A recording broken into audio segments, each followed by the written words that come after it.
Today I'll be making a fermentation vessel from a popular Australian coffee brand whose jars can be easily modified.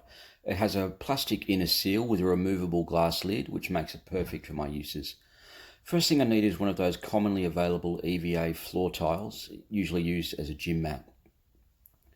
I get a box cutter and ruler. I'm going to measure and cut out a strip from the EVA tile 18.5 centimeters long and 5 centimeters high.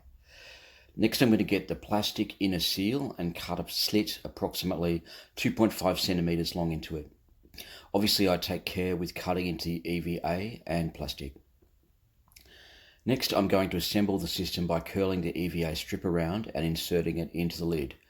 I tamp it in nice and snug. The lid now simply sits on top of the seal. The EVA strip raises the lid up off the seal's plastic just enough to allow CO2 produced during fermentation to escape through the slit and vent outside of the jar. The immediate concern some brewers might be bacteria or contaminants getting back into the jar because there's no water barrier to interrupt their passage as in a traditional bubble lock.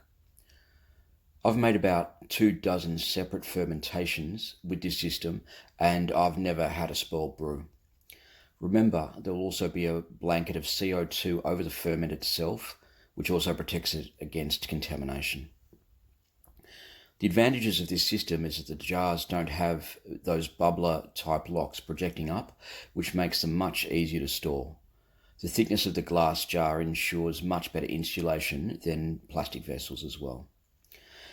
If I'm brewing with herbs or fruit, they can be easily added or removed without the hassle of a constricting bottleneck.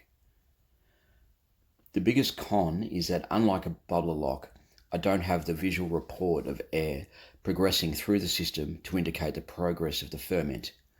For me though, that's a small price to pay considering the other advantages.